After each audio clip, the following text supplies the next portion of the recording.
the president say otimi eyi and as a process of us we the chief justice no you be ho enkomo enso dwumade so nya ka ho ensem e wa ha Honorable Reverend Honorable John Intim Fodwo wo ka nokura na se otumfu turugu amanfo ani ene yesisei ochina yesisei ensem bebre na ba ho ene kura de ba na ehu na tan ebi friend sofu mako ebi so atitibi emma no se omune ho ene yebehwa sansem ne yahwese enokre se eye medical aircraft na ebepiem Ghana ha ene accompanying craft na no so ba no ede cocaine ena sika ene bepiem ha no mana oyofa betrase ne yahwese sansem na anop enwumre ewo dwumadi esu nyame adoma 11th of a year September 11th of a year April His Excellency John Dramani Mahama abeko techima na afei wakwa kohwe Feed Ghana initiative no I say a year an upgrade of planting for foods and jobs. Who message wadar manade afa 0551599933 0551599933 yensabeka na yedin komo. Sabre de mamenko na mene Honorable Ernest Yao enim yanko enkodi enkomo your range of issues ene enwumre yebedi eho enkomo na yahwe na ban eni anase the party ni aban mu de na no mudi nkugu poto but still life goes on. Honorable, good evening. Baba, good evening. Na boko de Bibi aboko. Ye de nyame ase Mefa wo fidi kese so me free ya so na. Oh, okay. Me ya me na na yi. Oh, when ye yako. Yes, Akuja, you're Doctor, are you a free year? Okay. And then Uja ne mame do dio mame ade and then Uja na chi nti MPP mpanifo nyina you're Dr. Mahmoud ba omi abai MP sa hodo bai my kuja yenwen. I see. Na mefa afedi kese so eden chia kese ama mempesu asofo nyina my mind hene mirror very much unfortunate akodua ya brain point yewo ewo such ne banko ne ya dikrofo nyina yewo ewo Kumawu mpesu mu na mensamfa akonya so enchia me district chief executive former district chief executive media sana me friend he is still my chief executive Honorable Samuel Adai Ajekum ye nyina ye nim dwumadia obedi wo Kumawu. That's right. And Kessben ayonkofa na eda on Kessben. Yes itimefa akonya so na machia no na machia me party mpanimfo a ewo Kumawu constituency free a party chairman Achiman Fojo and party mpanimfo nyina na masafa akonya ya so de yakọ kese so ama me party secretary Nyankopon atonensa afre no Honorable Fredia Achiman. Okay. Mama Emma and Abusua nyina ya akobiem na ye nhyehyɛ ye de atodwa July ye bekra na chikra Right. na eye manage say ene manya sa akwanya na maba democracy jumadi so menim say nkomo ne de yo bebredi wo ho na yo also I crowd mighty minority there. I see. We are never shaking anyway nyame adom ene Ghana form paibo ene Ghana support intino menim say you kuremu den. That's right. Now the next 4 years are very interesting. Obisu obu mine there but ye be chere say ye nyehwe han emanioma entwim fam ene Reverend Asama okay. Question kakra okubuza na ya tax yo. I be friend so for meko. Ya me buza me ho say ya no mu refi ana. Enu ya no mu free aban mu omu free opposition ba aban mu. Ensem wo mo kan e wo Ghana atrosem ene nsem akese a omo ka to yewra na Nado Dankwa Akufo ado so. E kan bi to yewra Dr. Mahmoud ba omia so ene ministers ane ewo ene mo aba. Enche yo. Just simple question, just come with answers. And also adane mabo any did attempt any ensembebra ebimo etoto arampia eche yura fojo na media minim se emrepa no Ghana for be hunu no kwasem a ewo asem bia mu. All right. Asem ba say dia obi abeka de ne de. But no kwasem e wo bia no ebeba. All right. Right. Yenche nko twetwe na se na yenche say from Parliament House. Na yenhwe mnim say oko as a by elections that do copy ho. As an main elections, you know, but told them if I say a come for now, what would you wake a crowd? Every parliament, you know, your time going there, said the ATM minority, said the more bomb juma, a bus say Namoya majority, and I say about one person, I'm the BTNDC for Nene Mabay man, Yanko Honka, send you know, Etie. That's Medin Asia Kessben Kumawu and Pesuaso. By election kese by ewo Kumawu constituency era fele baswa yankopon to nsa fra na nyina anim ehon samo by na overwhelming victory Kumawu for the mame in that by election. I think that by election I had over 70%. Yeah. The most recent election I mean 76%. All right. Na me koye no na aka yemfa say a few months na menya 2 years from the last parliament no na me call na mrashe bedwam me party wa ban mu but na your majority ani ekremu e wo mrashe bedwam no na very slim nti enyina beka na when it comes to decisions and as a party we had to rally everyone, we had to pull everyone to be able to take decisions about benefit to Ghanaians because of our numbers now a struggle, but then we're able to do a lot within that period. And for me, as a member of parliament in Kumawu, me share a numa a course America kakrebi ameba here. Abain ayare sabia na ye ewo nyamia domietimi bia no akwan ana Yankopon adom ye frase ewo Kumawu empesua mu yetimi ayakọ ne bebre de aka ayekakra bi ana ye bompa ese Yankopon be ya adom na aban abai ye den bedin sa so and na me no kasa contractor kra on free site is on site. All right. A bus school shashaya TVET ye will be Technology Solution Center ye will be and you ma bebre ana aban eye edeboa Kumawu Pesuamu. Me by as member of parliament, Minya Kwenya, me DC, in terms of agriculture, seedlings, abe kube, yechebiana ebinsi wo Pesuano. So we gave out over 470,000 seedlings to young farmers within the constituency and such a Kumawu district, to be precise. And then again, about farm inputs, yechebebre. I see.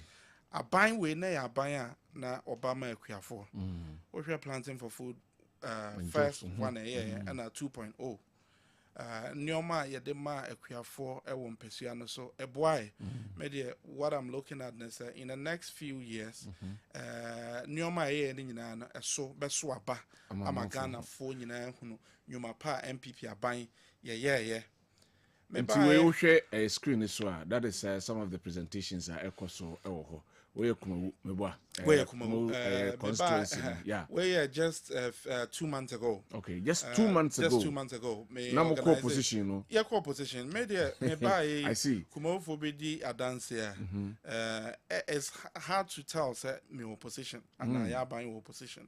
Oh, you understand because in so abem one who that favors that abem one with me and in favor now there.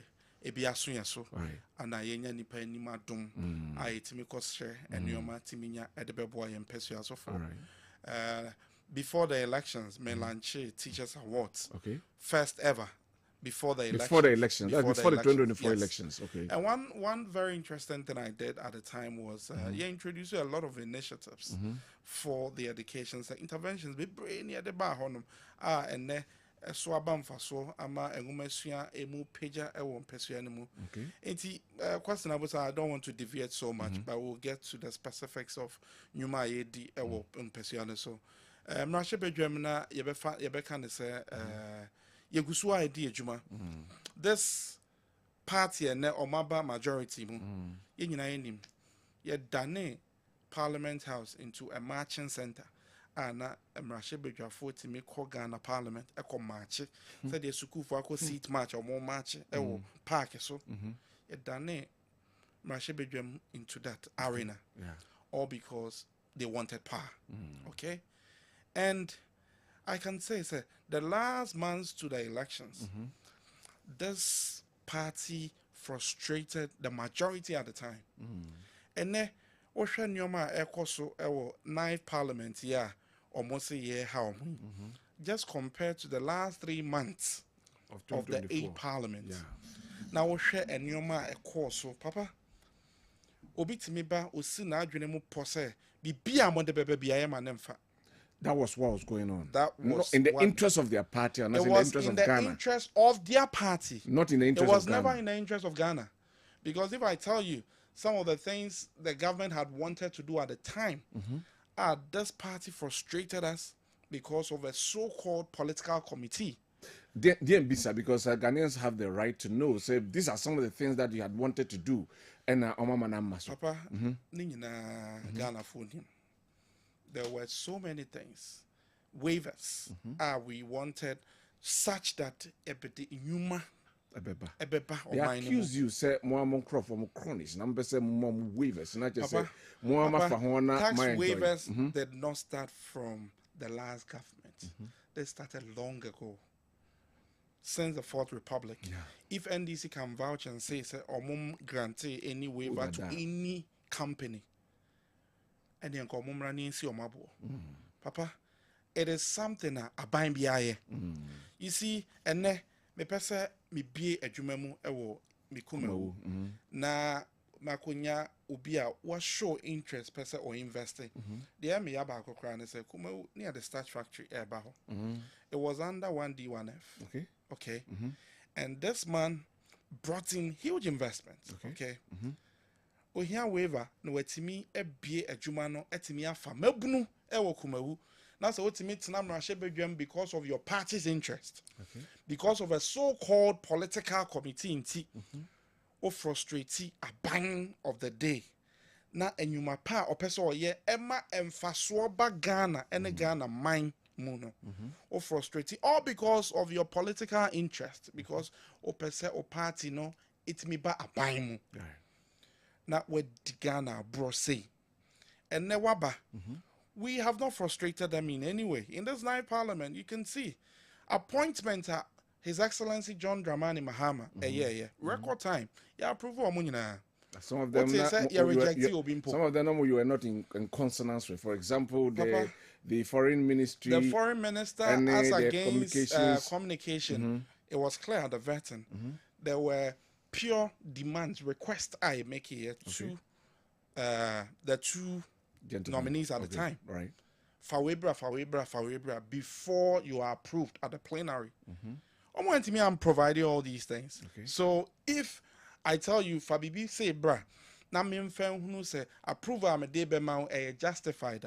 Now when me I'm provided, na me call back, na me approve by consensus by everybody. A double standard. Okay. And yeah, train your hokra say yeah, see or more coin. But I bet you, if it had been this party in the 8th Parliament, maybe a Parliament could and come bubuno. Samum, Papa. Now utiminya mrashe bejani utimika say I will beat you. Papa, I'm not going to call names, but then let's face facts. Okay, Entienne, yaba 9th Parliament. You say a mighty minority. Irrespective of the numbers we have, you saw the impact we made in this last sitting I call here. And I can say it's a constructive criticism. And your criticism I Ghana bebo. A criticism I be pija Ghana. Ghana benyam faso, or bia benyam faso, bebuno wo mi Kumawu pesu mu benya esom faso. And ne bibi omode baby I any mukai just to make sure I don't know it is in the interest of Ghanaians, not in the interest of your political party, but something that will benefit every single citizen of Ghana. We stand for Ghana and we will protect the interests of Ghana. 3 months into Mohammed's administration, what will you say? Papa, for me, this is my personal maker. Let's give him the benefit of the doubt, okay? The budget was just approved a few days ago. The ministers, I can say, even the full complement of his 60 ministers. So there is still more time for him. And I can say, oba why one or two things. Taxes or promises or be abolish or the aba amaye amano. But you see, he has presented a budget, okay? Yeah, the photo amano. Say onko no mfanko dijuma. Afei ane edi ani ebedi akire. Ahwe say nioma or de share the budget mu said this that and nioma or de share the manifesto mu. The 120 days social contract with Ghana for class 120 days in India and so we'll give him the benefit of the doubt. I can say, sir, so far, me share them who know any negative, but then yet ye need share ye share the obey Ghana, ye share then some more kind the obey to me and the ontimenye. It is just easy to abolish a tax, but how you are able to sustain this country, sustain the economy, sustain the budget out the abano, and that one make you revenue projection come up, over 200 billion, okay? But how the government is able to, generate all these revenue projection, yeah, but what's where you e-levy, where you COVID, where you say, Ghana for you need to yeah, and then me maame bi a ɔte bodwiase me maame bi a ɔte asachewa me maame bi a ɔte abotan so e-levy a oyiye ne ba send no sika ma ne di atobi bi dia ompopo ne ti because onim say e-levy ni so obenya so emfa so obiya nya so emfa so nti ye hwɛ ekwan a omo befa so within the next say yemfa zaka omo 3 years and 9 months. So we are looking up to His Excellency John Dramani Mahama. My name is Wakan Zembebre. He's one person I can say, or share bossing will be behind the scenes. But this is the time for him to deliver. All right. Delivering no and the matter, and yet the promises. All right. So for me, I can say, yeah, dear, share your man penny. And then a power for what dom or more over 56 as I saw more. Yeah, sure, be out. Mekai, it may be a chair more tax be on the to your ministers be so arrogance tag on the to your crow for be so. Yeah, sure, more say ne or more bay. Or mana montua or mobetu or money, yeah, or mobe dan a di acha Ghana for Obiad in a niche. Yeah, sure, you met me. I am Ghana.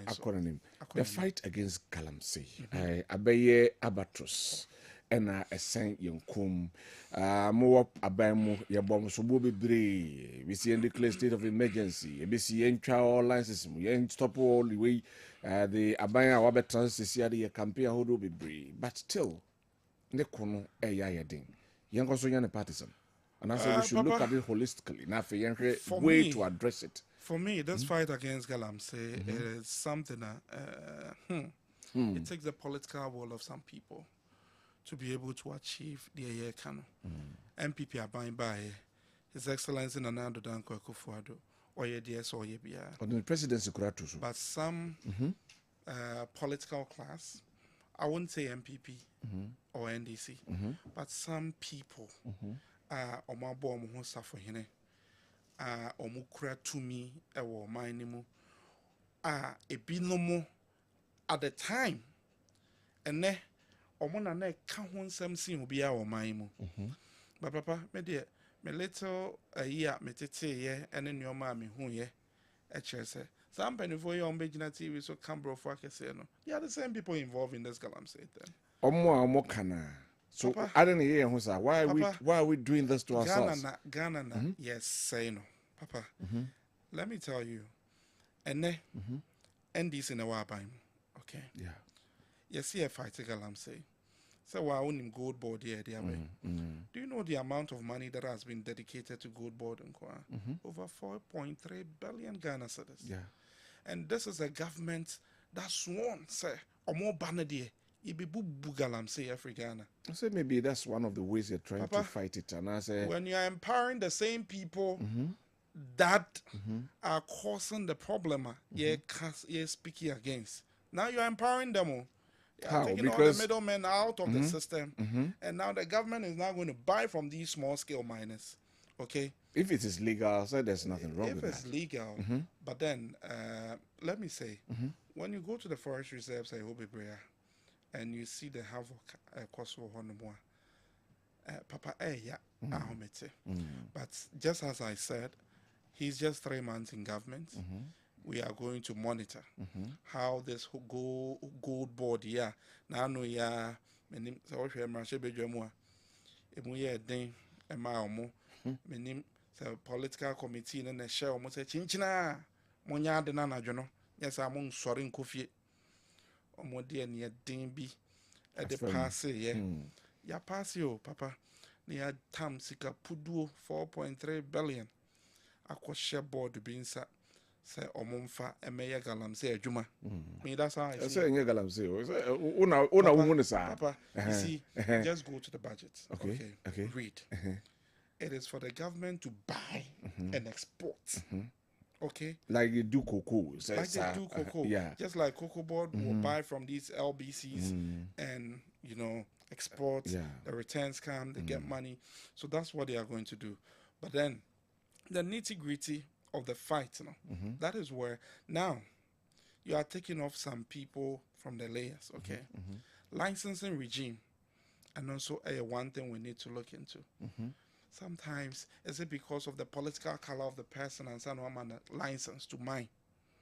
Do they look at all these things, Papa? Are they catch yourself for a party with that? Men can say yes for party video. Because I also be all near the man. You'll be an edemano. Yes. But ask yourself, sir, the requirements of my setting, is that what they follow? If that is what they follow, we won't be where we are now. Okay. I am speaking as a Ghanaian today. All right. And what was wrong yesterday is wrong today. Okay. It cannot be right now. So whatsoever they spoke against within the last government, is it right? No. It is wrong. Yeah. So that is what we are talking about. If they are committed to the fight against Galamsey, Mr. The Speaker of Parliament, what can be? So we are marching be Janina do kushim near chill or no be daily. And I would say this: if you are a true Ghanaian and you love Ghana, and you say you want to see the good of Ghana, Mr. your man kofo. Now, the so-called fight. Some so-called people are not, they could go to Galamsey sites and hold press conferences and say all manner of things. Now they are wearing suits, they are holding workshops at Kempiski and all these nice places. But in opposition, they were holding press conferences at the sites. Now they are holding workshops, Galamsey workshops at Kempiski, moving pigs, any other things. And if we say we are fighting this menace, it is just a joke. 3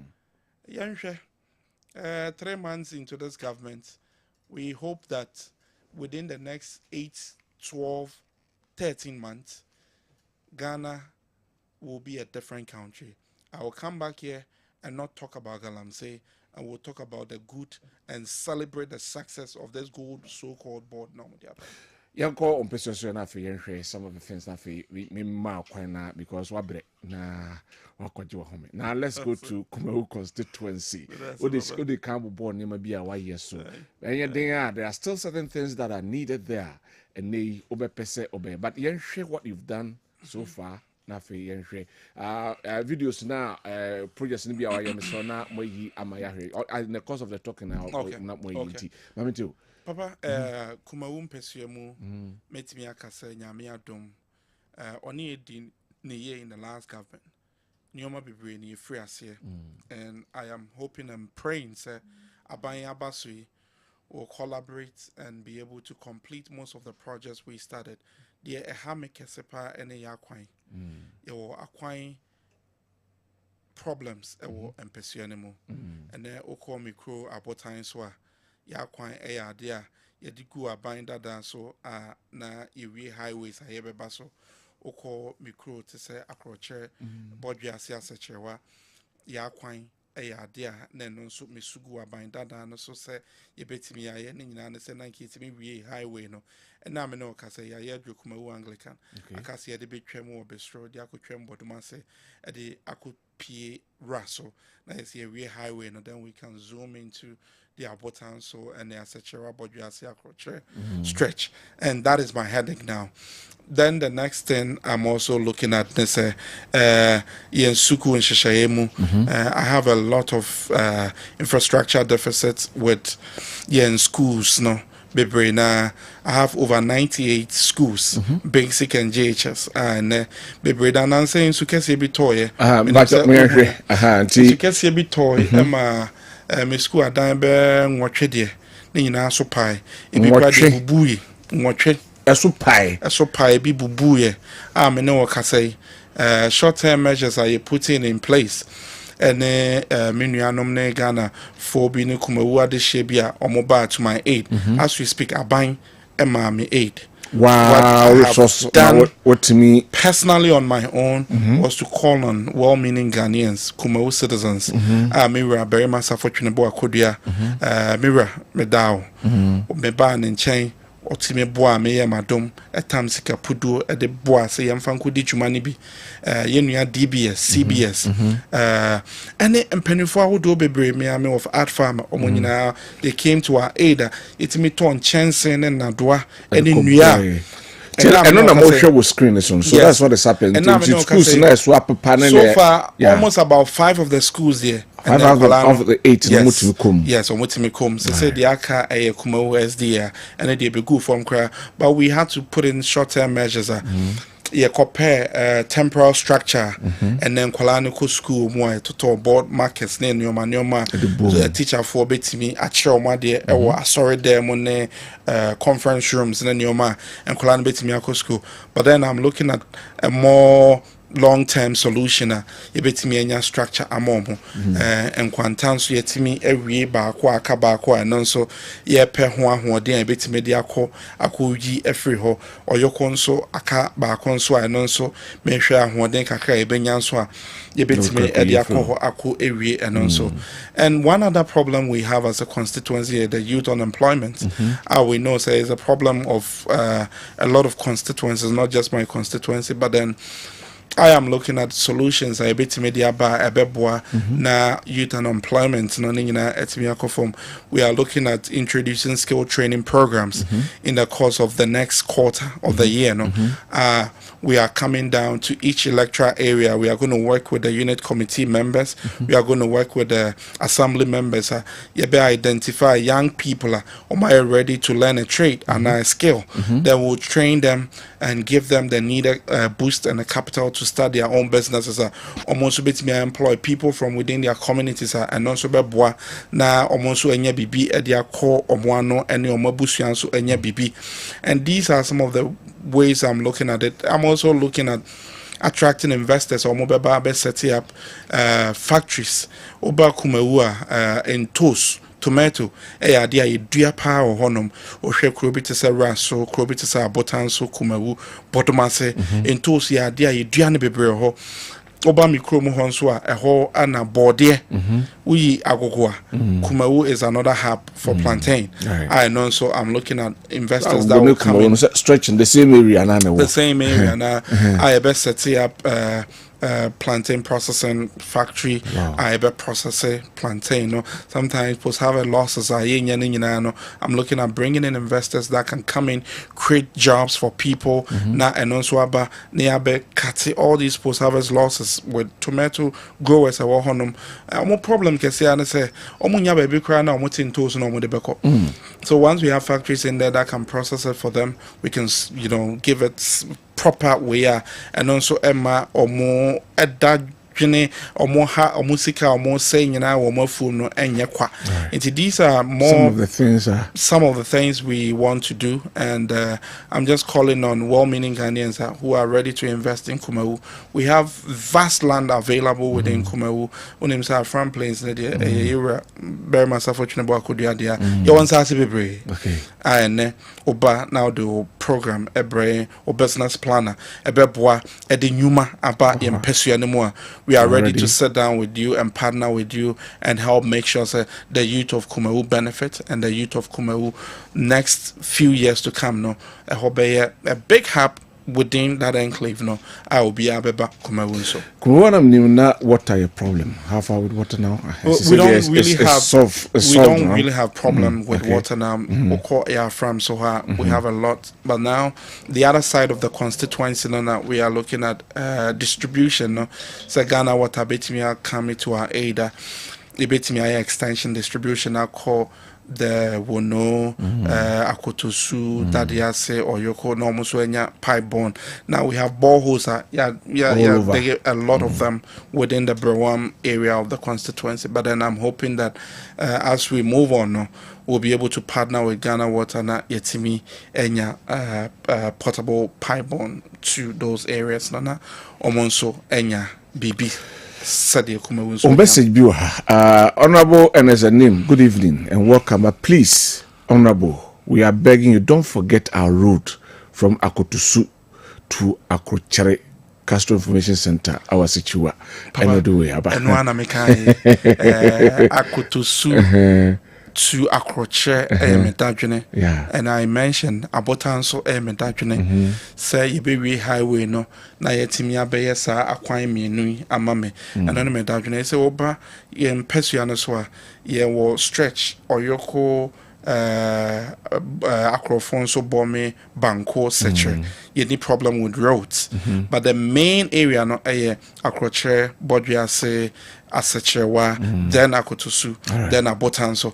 Once we are able to solve these problems now, then I know that Kumawu you need problems because drip ya bind the by one of the things we're able to do and then oba a form acquire ye within the constituency ye be brama a form call anything with me a two car at the core form we are with me the will not buy a befi a gum abba into these are areas I think I catch we are hoping and praying say I buy no benya favor with the government now you read the main highway those are areas are here targeted. We have already discussed this.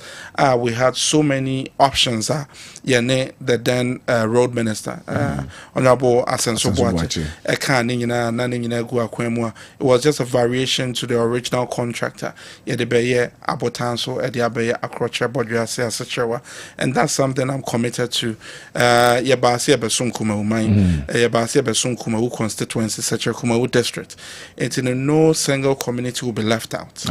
And they be here free my constituency omo dem pai bobe tamachi na nyankopon na so e de na dom kese na tome so na bibia ye hwe e de aba Kumawu no nyame na ye adom amietime de aba na me ogide se emre wo ye nimu nyankopon beye na ode nyoma pa aba amaye on pesu yam nso. Right, Ebeda Honorable Ernest Yao Enim Ase. Abre Kabenya kanu be din komo na kwa chiri pa ebete. Ya fansha dachi. Oba na enya daje na se din komo no ye na e dey for medase ene anopei. Nwumre se oba na oni be din komo. Kumawu de me papa kurumba kono papa free board mase. Enti ho de me aso me free board mase. Mama before I me kono. But in check say mama assembly members. Okay. Me buy omani madini omani matina ye. All right. Assembly members from Brewam FM to Kumawu FM to Bodmansi zone. Darling boy ne squad. I woho assembly members 80 Kawawa. All my assembly members Honorable Jemfi and Obia me say Jumadi or when medi pesu animono there so many even NDC faithfuls or my assembly members Honorable Mutawakilu Chese Mrs. Jane and then all the assembly members are more pesu animo meden chiakese e komo mo menim say adwuma kese da omonim yina enim de ekoso but yama cool hairs and prevail ewo Kumawu. I know say Kumawu nye baby a hotspot the amo peno ya de bebremo enti yenya aboche na nyankopon na be bibia amaye ewo empesu anu. Thank you very much Honorable Ernest Yao Enim ena otin kano right enti yebeba na afei yabedi enkomo no eye Kwame Atua Patrick ewa ha menia no say na band wo na band wo na band is it a mood deal next time no beba no anyway Right, okay. You said that's the farm. My main kind messages no kakra and from our nafi emission commotion no asi ewo ha. We Solomon Jagri ewo kunsu. Or say Galamsey fight can only be possible if government involves the traditional authorities because both NPP and NDC are into Galamsey. For Domahene has made it clear to his people that he will not allow Galamsey in his territory, and truly there is no Galamsey in those areas. So our traditional authorities must be involved in the fight. Okay, Solomon Jagri ono edie enono. Lawrence Bwacheke Buche was in your sorin kwanta. Obeyinto filling station. The NDC has come to continue with a create, loot and share mentality. They have nothing good for this country. All right, that is your opinion. ECG district manager at New Abrim should be audited after should be transferred. He supplied the Galamsey power without meters. Hey, I rest my case from Bafo Achem Fosu Afosu. Okay, Onono Aduwe Abraying and Numri Dodi Abraying. Now say from Brobe New Abrim because we are doing the best. Please, the Galamsey is going on rapidly day in day out at New Abrim. Adesna Hakwai Intronam, including some of opinion leaders as well as the police commander. Some of his men should be transferred immediately. Okay, and also at the end, teacher Kuju Ewo Tepa Enyina Susu say Reverend Intim Fojo has stated that the aircraft contained cocaine and cash. What is preventing the government from disclosing the mission and content of the aircraft? Let the government refute the allegation by informing the world about the mission of the aircraft. Threatening him with arrests and other measures is not the best approach. Otherwise, Ghanaians will believe what Reverend Intim Fojo has said. The government is hiding something from the Ghanaians, which is why Sami Jemfi and others are demanding evidence from the MP. Greetings to Honorable, to Chairman Odunho Kweku Apia. Na chese ononso edia odi abre enso enono. Right. Afei ma yentwaso ana yemfa kakra entwaso sana yakwa bejafo no eho. We is a good news, Mr. Host.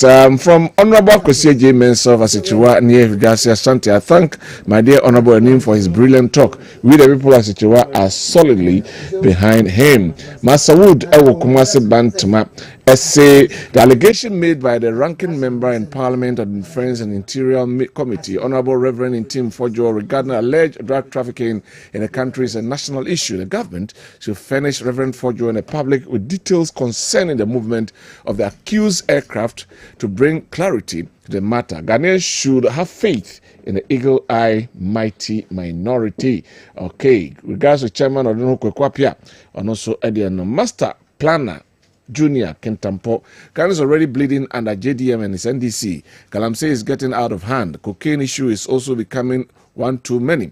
Are we safe at all? Was that the reset they were talking about? Regards Honorable Abanga Fuseni Yakubu, incoming MPP, National Youth Organizer, Master Planner Junior Ewo Kentampo, and Oduwe Abba. Mami Kona Mabijafo Abano Akwaba. Ya train say Professor Smasapo, Nafe Dr. Samuel Free on Babe Cancer. But Kwame Tua Patrick Ewa. Ra. Good evening. Yeah, so mentonka. Kwame. Obia ye yo. So bia ye. Say my ye. Why ye? Say my ye. Boko there. Boko bra. Yeah, I see. Na check. See, we are not doing what we now was saying. Check. Okay. Nyame adom. I see. Akwa bi kan say akrantene ne mayaba ne aba. Me enda nyankopon ase say. All right. Ahwe so na ome abedu babia yadru. All right. That's right. Dr. Kwesiche, a former Central Regional Communications Director, the Mother MPP. Doc, yes, sir. Good evening. Good evening. Akwaba, Yamiadu. Yamiadu, you're here. Yeah. That's right. Right. Yo, Miansan Communication say, Yashase with the Galamsey fights, a honey Yashase, Eddie free. Just about 10 minutes each, na Yenshre. Yenny politics in film. Because doctors saying, you're from into me. There is yes, in a corner that make us yen film. Yankwe. Mami just even free ho, doc. Mami just even free ho. I'm about to say yenye shoot to kill. The interior minister say yen transfer all police commanders in the districts, regions, divisions. Omatro hachi yen transfer from 3 months went to me and ya yen 2 and free honum. Ebi say yen hwe osade abase na excavator say the import excavator eba Ghana ha no the restriction eba beto so yako Galamsey site kai si honum yen tro charges na manamfa mbre no na nkwa hwe ntresi dia eye ne dia yen hwe kwan a ebetimi akon eye Galamsey. Doctor, Mama Chase for free. Mama Chao. Chaka say come former president and Adu. The next 10 minutes Mama to you, doc. Chair His Excellency Dr. Mahmoud Bawumia. Na men chair party man na na fe for want of time no. Mama was able protocols ni na. Yeah. Na me did say omo se mo kika say anu de. No credit nya be anim. Which means say as a fire service approach bi. They don't mean anything. And this is an immigrant, so we fight Galamsey. Or Kwabena offers were fighting. Kwabena, Erastus, what would you? And I said the worst time in history, Galamsey and Wajati say, this time, for the last 3 months. What I say? On one casa cry or you're under attack. First time, a community and as a constituency chairman, Timiko who do so, he said, well, my bomber man, I my uncle. Regional minister, Timiko so, Musa and Amoko. Site for moment me country. ABC Ghana has said that. Enti anano so mu ba be country na say ade na ye nyina ye ko na mu nyina mo mra ne ko ne wan na ko. Wan ti na tem bia na me ka chom say mu ba ye no na nka mu boa ya. Ba na ka djuma na ye mro. Ba na ka djuma na ye mre amamu. Ba mu de be ye politics. Sam George was wo mu nye shoot and kill. As at that time. Adana na won't minka. Adana na won't minka. Ubi dina ya ochocho ya wasi na nadu ya complicit. Upo mu ye Galamsey na a Jubilee House. Any party for mutiti party office no umu na ya. Afi kura no mu ya chichi wo mu no kura no. Omu de omu ya nkora ho. Na pimpins no atin kran. E wasi ya chi wo mu. Mama. Enti na ba ne say wa chicken pimbi. E won kran. I be ka je say wo fe di obi amra ne yankoko Galamsey o mo ankasa nkoko o mo duty no o mo ka je say o mo ni problems nyina di na da no me kai pa say ye ba ha na me ka say me na me president na me di Galamsey ade aye France campaign pa no first minister ka me choose environment and France lands and forest me kan wa but what did you see minister ba ye kro no kra o hu na o mo bo onye obi obetimi akon. What I say? I saw Oye Juma. Onye we, then why ye? Onye we. What measures are why ye wakoti aya nkwadai amo ebe manu ready ya na mo debe no mu ye. Debe no mu ye. Guys yo munyenyima o mu ejidi mu de no mu koye. Ebe nyim de. Mesi fatos na hwe tam o ye ma o ye o hwehwe garden no. Fatos na mo hwe. O mu koye den. Forest guard water guard. Water guards ya. Anya waste. Wonim de o ye. Si akwati water guard na djuma ne se ya wakwati tekwa yenum na se obi ya Galamsey ya no ma be ka tie sojafo na kwanye ye police fo akwanye ye forest guard fo akọ water guard no na akọ stop Galamsey enti me de no kwani nyame anim anya mo mu kikan no ache ya no nya no ne yahwehwe anya no ne yahwehwe ba kokra ade ya hwe anim no ye ba kopẹ se Galamsey no mo ba ye no measures ben na mo de to as we speak there is no measure. So to you, how can we fight Galamsey? Better two Galamsey I say. I said be two Galamsey I say no. I time one year was saying komu boy. What I say? And they say almost omu betua. Omu tu ni enwe. Omu tu ni nyina yenko. Ye peni ye. Ye pay any excuse. Because already no much say. Mama Katia saw the AI. I will fight Galamsey with AI, artificial intelligence. And artificial intelligence, what is what about so? Nothing. Oba nkoda ya omu ya chichi omagumi obeyi omu because nkoda na nyahwe what is akoyi akoda bako what is akoyi obi enti no omu keka nsam ne kwa for nothing only say omu best score political points enti mo ye we nyina wie na de akunya na mawa afi na abeka se afi de wo se ye nyina ye bom ye nyina ye koye den ye nyina ye koye wonu hwane na ye ka bom wonu hwane what say ye so wonim bibia obetimi asolve problem. I say I'm one eye in your team. It's only ba about buying in I. I don't know one way and one car. I don't know, yes, I am, sir. me besi me argument nyina wo de omu ye no ade na wo mu amwa na fe blame ni nyina enti na yebetimi aka say mahama and church. I can confidently say that. How? Because some judge no my head say flat staff house no and ye Galamsey. That is their worst, right from their worst. So blame me really be true. That is right from them. So who promo me Galamsey na I was say you call Jubilee House. I want a woman yeno. And our regional office party executives na daddy. Omuna ye. And you know we don't have to look further. Young cock omuna wo ye you know. Internet sa abana sa de na jinsemo a. Wo ka tell me say mama nkase onu na ye. Eti mama nsa ye neck deep in it. Se si akoma kote Chinese wa ya say Chinese mining company and omu panyifo ne didi animu. It tells you say nya de wo ya hoboa. Excavators me ban excavator me restrict how. Excavator Galamsey nkwa na editu. Omu ni bibia omu ka. That is my point. Omu ni any step bibia omu ye a omu de to a critical pass we ni dey fight Galamsey. Because nyema na omu keka ye na no muti abonten ni nyina no. Omu ka say His Excellency na nado person of Sopo Galamsey a obetimi the 2 weeks. Meba. The 2 weeks omu ba e design. I don't know 2 weeks omu fan stop here. What I say? It's not just a propaganda. And we hear you the to the propaganda na bajewi. Now I attributing in say President Anado na aye. And this MPP from paying for na aye. Na MPP for ni ho. Na assassin say. And ensuo no kra na no mu kofa ba. Wa woni anu journalist bi. Yetime ko say ensuo guboti mu. We ye densu, we ye pra, we ye ofin, we ye say. And omu ko mbesa ateche na aba. Ateche. And omu de beba. The rest of this, I was the West in Ghana's history.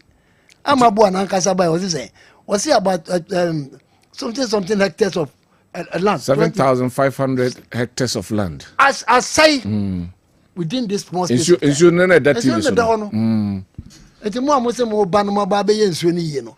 And now I'm a boy, I did the Abbey, a day mammo. And Yakoyana say by. Anyway, Yakoyana say by. And to me, the message say, Ghana for Mudia Munia Zimbia Kabu. And this is for no nature say, Omuni Mukwaya, Umbefaso, Edia stop Galamsey no. And they should stop it. Secondly, so almost almost stop a friend say, stop importation of excavators. Number 2, you see, you transfer all police officers. I don't know, then a bear. Okwa Achuma, Miami Kromaya. Police were almost 100. Both the is a friend saying, the main district and it is all called now Coco Yi Nitini Free Wa. I never know stop. I was so much BB policy. Seba yen and Kabia, the policy framework be a better. Mama Kasa, a friend is saying inauguration. Wakasa, a friend is saying State of the Nation. Wakasa or Independence Day. Share me policy statement back what they fight, say what they fight Galamsey. Not one. It almost say Chomo near Babe Kaja say, and near Babe fighting Galamsey, and I Galamsey near Babe ya. Ayaqua. It is a muta cancer more Kayin, I don't know when him say, Enkusiaga. all right. Enkosi we say a kofa police officer. Mo de mo change police officers ni na. Say from hono. Ah ye tu Galamsey no. And stop wa.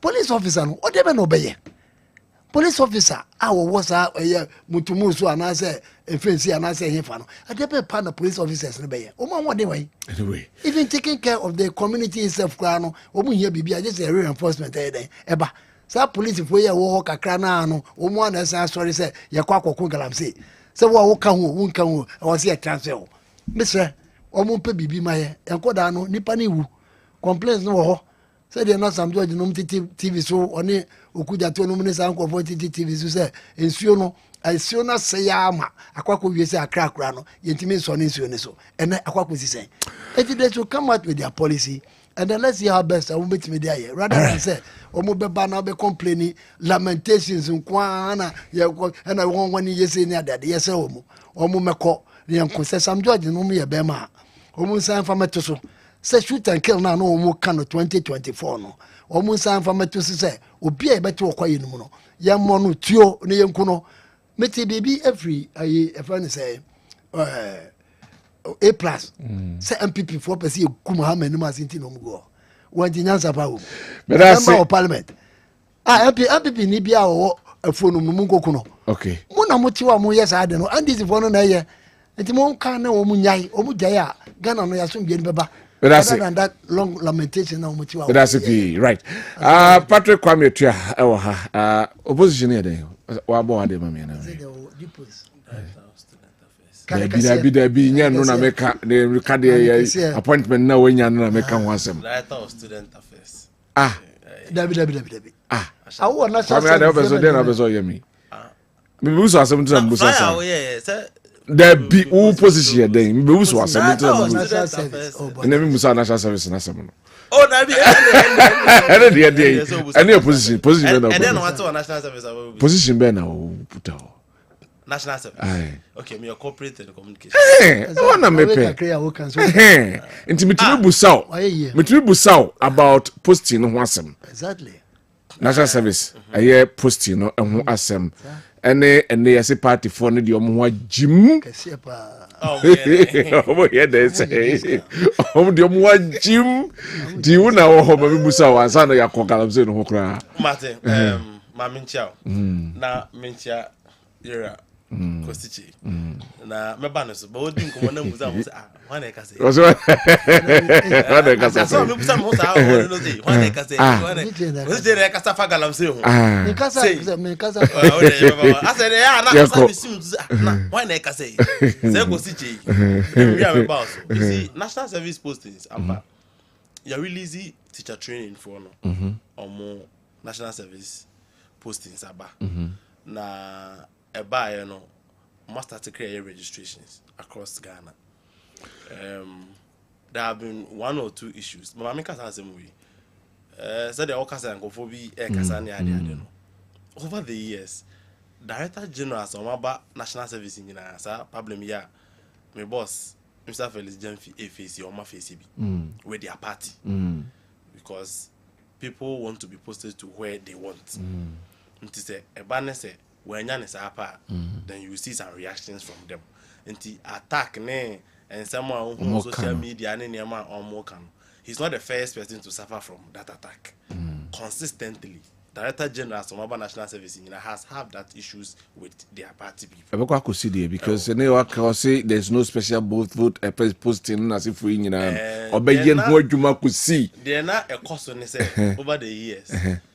Nipa bi omo goro boys I mean kan sa okay and omo tertiary institutions no nti e be postings na o magiska on nkra no na omo tima finding omo true ama postings say nkra nya no omo nya and abeye no okay the AC ne ya ohu dede bebrebe nyina ne say this time ni nyina anya adwuma enti wa kwa jiska firi obi aho na ye so asem okay wa boka na de ama ye nya issue kakra ne say on ko jiska on kra no so me mo postings e ba e amfa ento mo sia party ni bi ohu a o ye influencer na wa ba mi party fo ni bi on ba wa on se chale say ni you utimi ye manifa mo abeye sin na party ni na be gina bontin national service for no ko no so munye posting your mama pam your mama dey say but bebre almost am guyen say we how you ya na was what I say but I believe that you free party the one or two opportunity will try to help. Right. But the impression be on person who criticise as a director general no per se or her party for any other, that is not the issue. All right. Say the yebeto ya complaining say enye no. KODC say be no be dia na e be yedin. No resetting. Because there are issues at national service, issues about say name ya making. And to say yeba na de na ekoso na no na ese ekoso dia, then what is the essence of the new administration? And try say you make cleansing systems. In doing that, any probably never your mother, but I can assure them, especially with the team people, there any test conform, some more and relaxing, everything will be okay because there's a new change of how things is being done at national service. Right. But to be a deserve special posting be answer because this will be what you're paying for. Oh, I bet you're posting a to baby. The system itself allows it. Okay. So, all those people will have it. Right. And this all corners are more reason, you know, any national service in Shisha far, you be reposting amount. But then you say just because what could you discover school be muna upper scalanti, Abeshe train out to Boba Park, so that thing is no more with national service. It's a thing of the past. And see, or more attacking my boss Felix Jemfi, Director General for National Service, or Munjai. if omo onkomo bia, he is welcome. So no bia be doing onkomo. Near how I be find a panacea to some of these issues. Right. Now, Yambra Galamsey issue so. Suddenly di kankan yo. Mitie kwasi chase na me buza me ho say na kwasi chase na ka say. Because abaya na ni abre a o attacking. We are in our 3rd month. Kwasi chase out here ka say. Na abaya tana abam 8 years. Enti Galamsey how ya ye king. E ya boso me ense nie na ba ya na. Okaza te said there. All of a sudden na Galamsey naba. And so he is reacting. I feel like Kwasi Chase Ghana ho. And Okasa about Yensu. Siche na just about 3 months ago, no defending government on this assembly and then the Betana studio ha. No the Niabri defending boy come on party for ye that they are not on. And no kasa asesa. Edin command na me be 3 months ago ni bi. Also the assassin. Oh, that be something. Also the assassin. Okay. Media, we dem bia me no. And Kwasi Chase edin command na me Betana studio ha me kan no one me challenge. That be say na unim. No that want me one dream me say. And some are okay. Opa go back and play democracy ya so. Galamsey topics. Now we say the very sama Kwasi Chase can me about 3-4 months ago on this show. Makabi was it. Me can na Kwasi Chase challenge me. And today na say all of a sudden after they na me can be na what studio ha or catch Ghana for. The say na sama na can Kwasi Chase him say yeah. And I never no challenge. That's the point I want to make. That is fair. Now, Galamsey nkomo ya yedi. Mr. Sorry na me say. Insuo na ni ase ya me ade ha me pa ya 1. Insuo na ni ase. 2. Reserve forest. Forest aye de ato ye beto ye na SS ye jama nchinima Galamsey nti ye se no. Miensa ye koko a ye twagu ede ye Galamsey. Sa na ma miensa we obi so betuma won issues but me de ha me pa na maka wan asem no. Ye nsuo a ye se ni nyina. Ye virgin forest a ye na nanu mu jato ho ma yen a omo ye no reserve forest a ye se yesu jato ho ma nchinimu eba na yen ya yete Ghana sa so se adufuru pe ene adinti ye se no ene ye koko a akuta o man ya mfie bebere ya Galamsey nti ye twa ni nyina agu ama ene koko board na ni monyam ekuta no kra abafom sa ne ma miensen ene ha me nti se edi hu nkomo a na hu se me passionate about it yes, I near my ninty and I'm passionate about Galamsey in common. Or see a buy a major's bang any atiki. What's it? More by a chair moon and a mark quincy and reserve forest munko to Galamsey. Yet Ghana here you 2 mining I did Galamsey whom communion. Now to me reserve forest muso to Galamsey. A yamma by a mutual moon and I'm across the summer and a mark quine. And I'm the cave at the sums as I'm penning in a sign mouth room so we can confidently sit here and say, President Kufuor de mark kwa ma yes say a reserve forest because them run say ubetima wura mu pa just am panyin na ma permit ento mo wura mu ni nyina no e ma President Kufuor de mo wura mu that is why ani e dey ansatene so say ono na ama Galamsey ase ye forest because chi enti sa oka say ye de subobo man panyin Kufuor ani ye de bo no meka ho bi efi say ne ye wo mra e boy ye kwa ye ho ban say reserve forest de ye ma nwuram omo domfuo no mumfo ben reserve forest be dia dance say wo dokra awura ma yetimi wa soja fo betwagu ke wodi yam betwagu enti mo na mokoye mra say sesi asa ade no mayi afiri ho mo ma kwan say yenko reserve forest mu nko say no President Kufuor ana mo sa de tumi ni ma president say ono pe ne betuma science yenko wuram na sa ade e chena reserve forest asay a wo say me am President Kufuor di that was why we were mentioning his name. What do you make of say and before Bekono there was this way a demonstration how to be manekwa bontin san case were revoke all licenses permitting people to mine in a reserve forest and I hear why na can say revoke some de betuja I don't know they are called parliament and we pass him ra and this all person was say you go back to parliament okay and no end this buy ya amba beka ho asem no parliament and I kwa amend ye mra wo krum ase bone na mpese mu di Ghana nti and am kwase sa mra ne say afi the reserve forest e dey ato ofiri Kwame Nkrumah pen so ayenkomu no yenwura mu nko di Galamsey President Kufuor ne Kwasi Chase mu na be yes ade no and na ye buy yakọ parliament akọ yi sa mra na say afiri ho biom and yasa revoke omo permit so omura reserve forest mu nya license e no kra na say dey buy ya na say enye ento at least ye free baby ye ko baby edin kan omo ko wura forest ni mu omo kwa ko wura mu nyina revoke omo license emra na omo kwate san no parliament no ya sa kwaye ni yie asa dia hyem se ye makwan ma obi anu reserve forest mu enkudi bium afe yambra yensu wa ensu no so mo na ma na be hu se plain me say na no twofo praso before the elections bridge na se ho na no odo nsa hwe nsa monkum se ya chamfa esi so awiakete to no omuti when was the last time I who sang of one? Was it water guard no more? When was the last time I who said Abontin Chrome Munina Mude Chamfa Beso to but the fight against Galamsey is a gradual process. A idea ye won't mean fiti preoccupied that copy and in nature. And kakra sa na oh ye na oka. Good body ya na MP at the Alka once a mouse. I was a good body and Galam. I was so shocked. Said MP our parliament at the Bella Bamwa kind. He has access to the gold board bill. Now what me track Kessben TV if he did to say gold board they go to Galamsey. I was so shocked. Because what the bill now they be pass it, you know. We a member of parliament, so you have access to the bill. And to read the bill, no, Sana as the the man Kumawu MP ni say gold board kwa go to Galamsey. I mean you don't do that. And you know say Galamsey ya ye di hu nkoma ye kan nyina no. Ye jayama anko kra ne ade and omo ye de omo pe.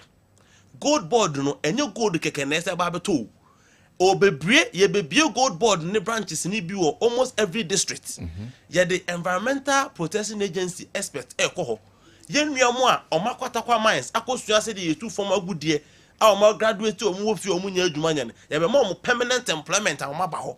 Now what they are going to do they say o mu be engage miners no on a proper way of mining because untimi so dey da ko pese what twa mine mu me entu form agudie o Ghana.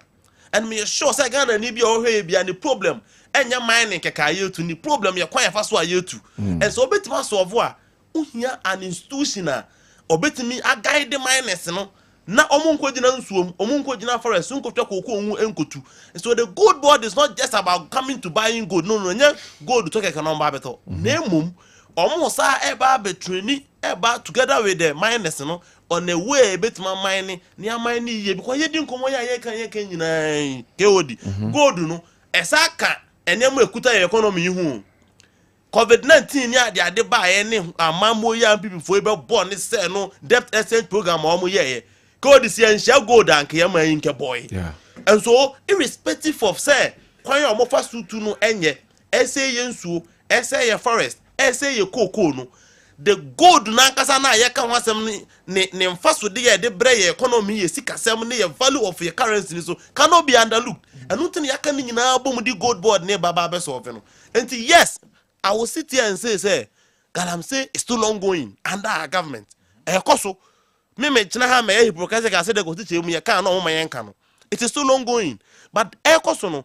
there are measures I just here to fight it. Ashanti region for instance last week omo be declare say for reserve forest e wo krom ha omo penetrate ye no omo tima yi omo nyina afrim.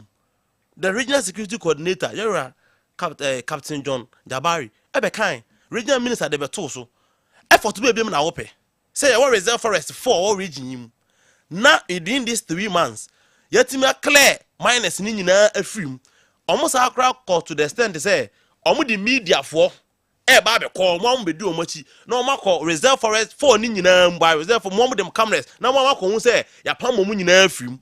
These are all effort especially in this region Ashanti region to combat Galamsey but your effort na no enya de ye 9-day wonder it will take time and so na ni say no research says so na ni kura betia it will take about a year or a year and a half asan o say so no asa dani asa ko ne normal idea so even when you stop people mekabo even when you stop people say mo muntu Galamsey ni biom no mu free nsuo ni ho a it will take some time. It will take some time as I know and so na ni asa the chemicals ni niam o mo de agum it will take some time and the areas are clear Galamsey for ni nyina akra free ho no about a month or 2 ni no buso mo to won say hu a hu say nsuo ni improvement kakra e den abam but it is still dirty because it will take some time and sana ni na clear. Those are the things I hear enti mo bia metumfuturo nwa amanfo ani ewo afidika kraka used to say NDC ba no ye ja Galamsey ni saa ene no a na eko no we are putting in measures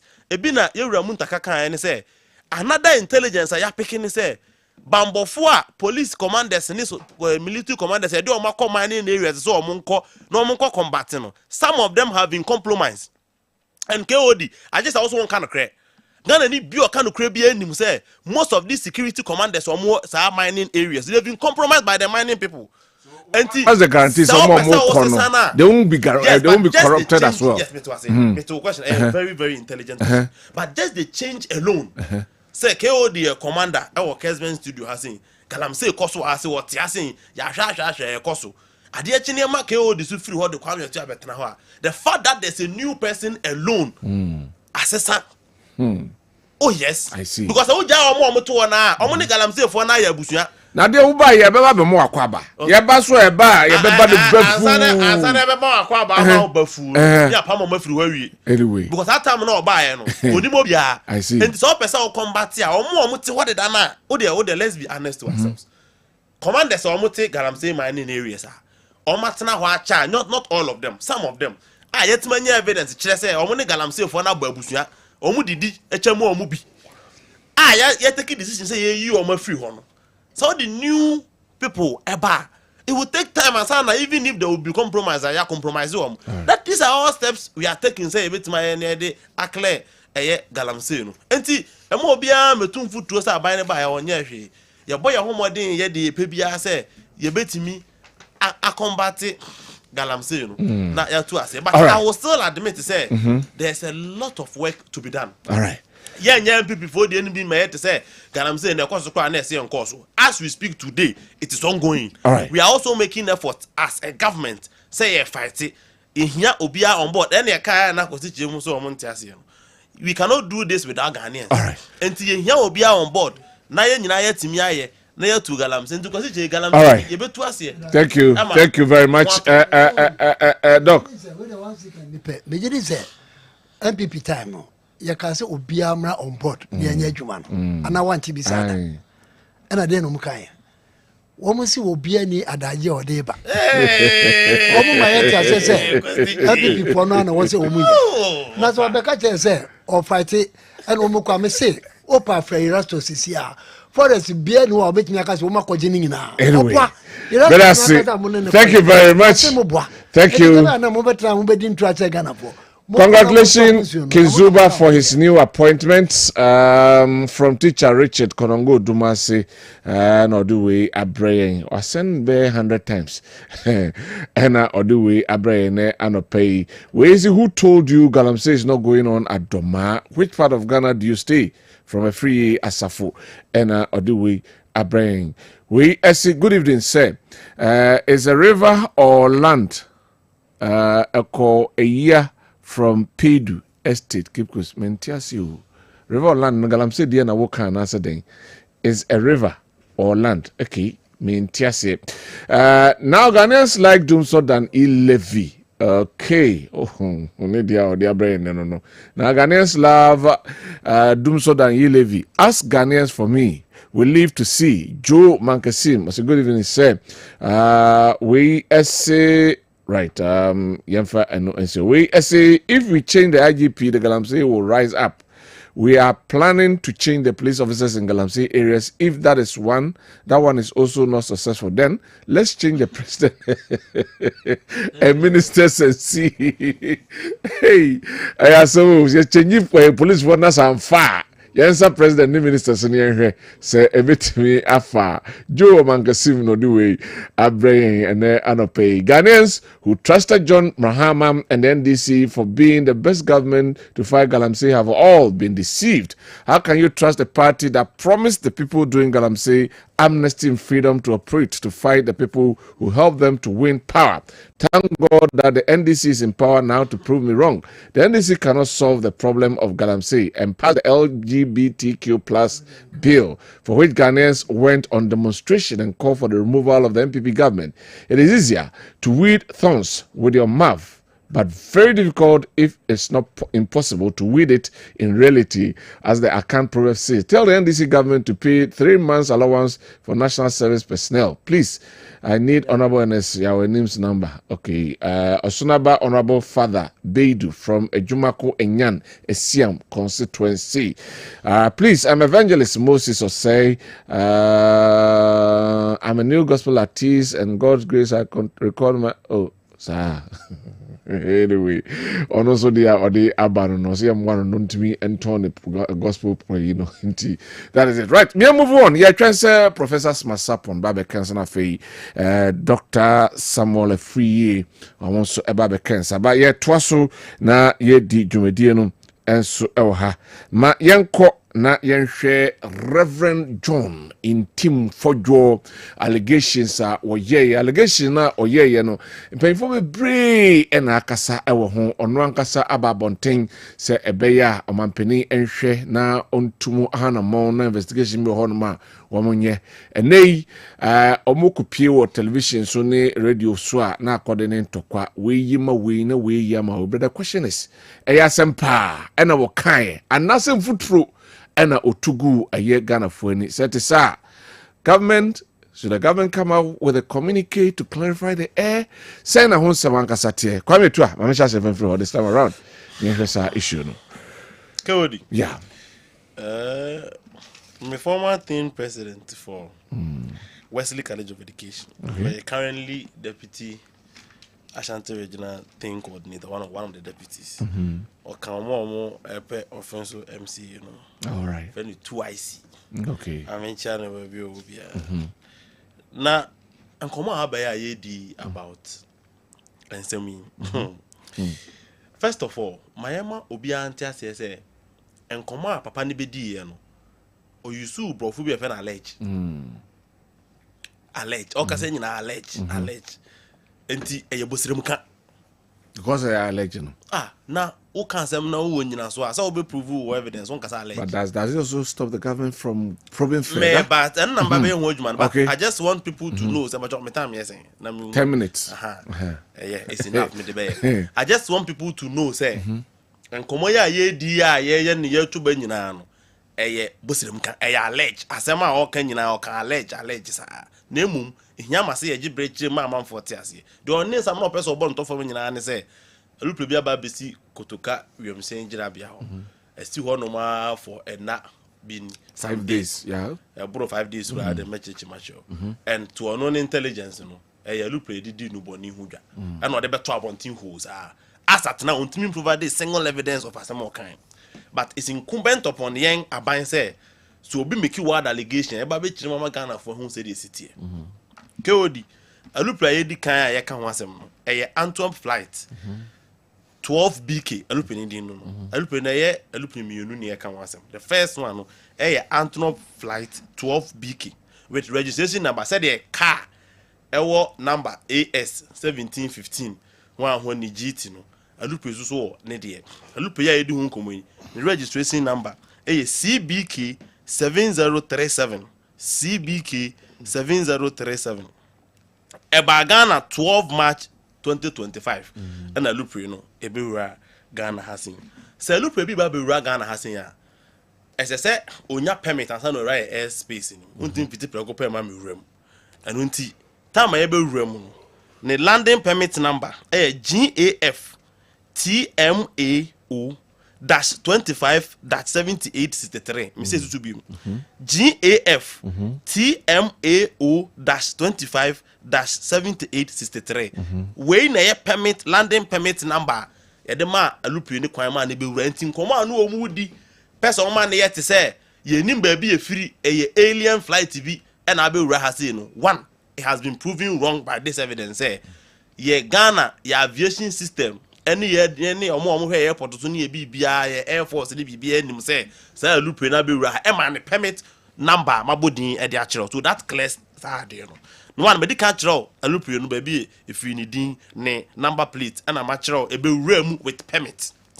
The next thing so ne say e loop ben e cargo plane cause a cargo plane na a plane na ye de fa enema enti ndi e ba be ye no e be ye den wo Ghana e ba ha say for technical support. So kaya West Africa henyina we de na enra make actually obi no say is ope baby a omo refele omo flighter to say the mama come from say filling station kotuka hase na Kessben no nti flight bebre bi wo ho a okolodu o Nigeria kra obe fele o Ghana ansa no wako among others na Switzerland for enso abe set up service center e wo ho no mo a omo timi service planes a plane ni be silence effort to ho ni adade a nti West Africa ha de flight bi e ba ha na o issue bi a otimba be si ho no no ma service ma fa ne say aluplemu fitam what I say e wo ha omo ye that is a facility e wo ye ho no nti e ba ha say for that technical support the first flight in America was oba ho no for technical stop in fact omo say ni blade na e wo problem nti omo ejina ho no to repair it.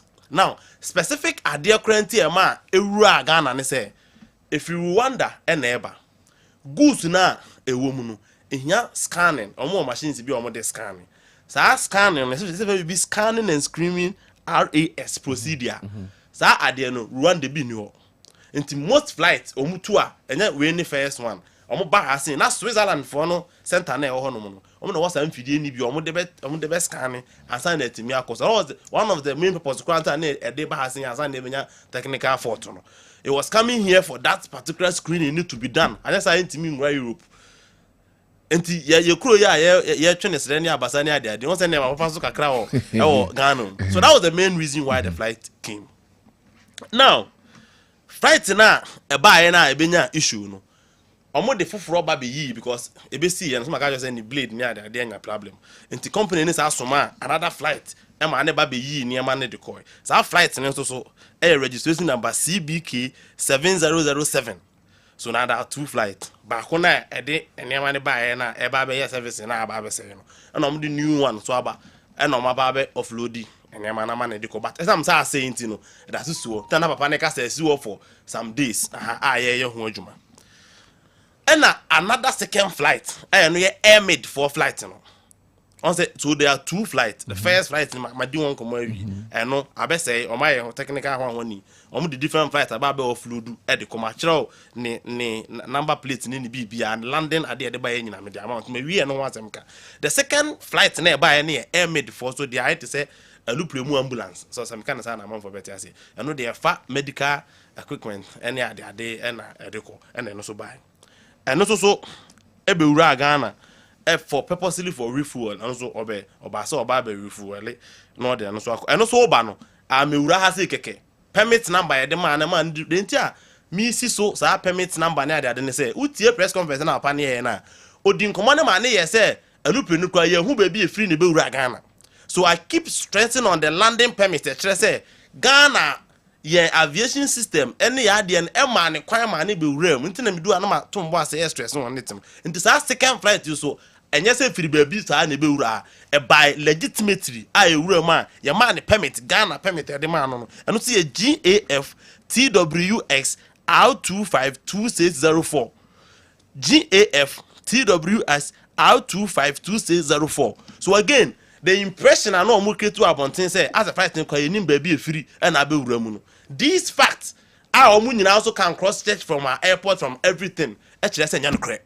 a flight to Ghana legitimately by as a cargo plane waiting there a ambulance omo de fa ndru any ade and also so AC form no e na ne tie ba ko e blast enti again it needs servicing because it's able to master because there's another technical team some kaba omo the flight by with technical people able to ade any service your videos in circulate e see ye na enya sa fault no omo to the a different flight e by ema technical people by on board e be se tie no ne ade any pe ho nyina ehun so sa flight no spend 13 days in Ghana because of some issues na e benya no abuta for ya da sori ya na papa ya be gina ho no say flight ya enya fault ya omo di technical people aba ho aba gina ho aba be ye obi ani tu asa de ye tu ni koba e de foforo hye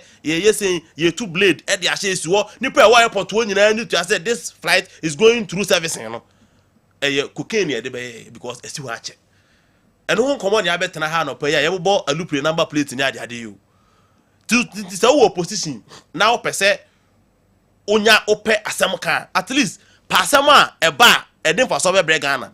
The reason why President Mahama responded to it and he said the reputation of Ghana is at stake and country be a better target say o country na be a drug trafficking country, you know.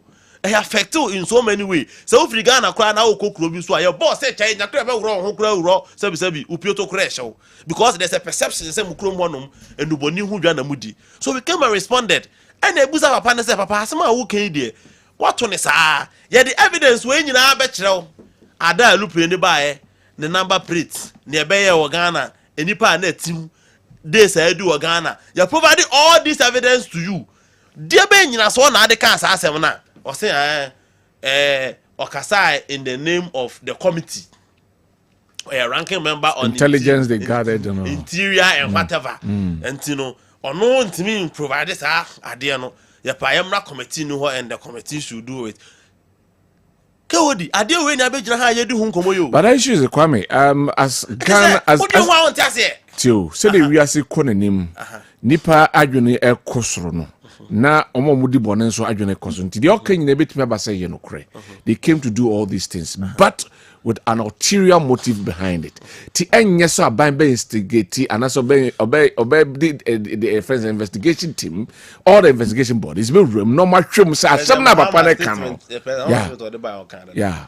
Say we directed the CID, the narcotic control board, everybody investigating say papa na or dey asem the ba abontin omumpume no na o asembia o ha omeka so far office tie Reverend Tim Fojo on this issue provided one single evidence one single evidence o dey hwe the platforms awakoso nyina allegations okasakra na say you so allege enti ntra oman na obi feel say your opposition ni nti obegu Ghana hu fia say Ghana internationally because time your opposition na you criticize about mapanini flight a odu tu kwan ni ade no na ye me press conference sa keke emfa meto say mapanini akufo do otu kwan otu ase pe awo you provide a loop pro odu tu ye take it of it receipt of them or go and check all of them and na responsible opposition you don't come and throw out allegations are only fact bia no answer what about to us na o dey say o mine na o ka hu bi no yeah reputation because as at now it's getting to about 3, 4, 5 days now. The MP now you can wasem so evidence bia you should be putting it out. All right.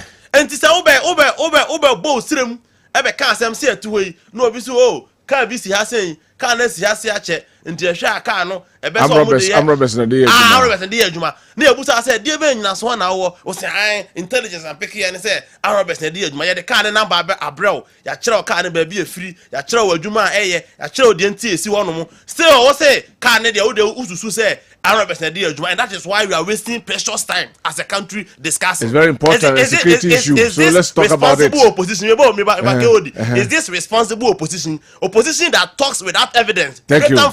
Pure publications. I'll come back to you. Someone here to me, thank you very much. Yo. Doctor. Medase. Na na mo betu futuro Ghana fo ani sa. Doc. Na mo betu futuro na de enye ne kure na mo ka ya mo din timom dia banyina still. I am omo fa asembia mai. Onfa no mudi. Omzu di atro. And this phone kan kure. Akohwi nko a anything I didn't do that answer na na kasa no so already wo my time bi inside my time no more 2 minutes clip bia me dia ma a friend say malam say on fan to suma malam ba cho clip pro no ma me just I think 2 minutes anu ya dia da ho ya connected bia producer hold on for evidence ba me pa cho hold on na muntie no the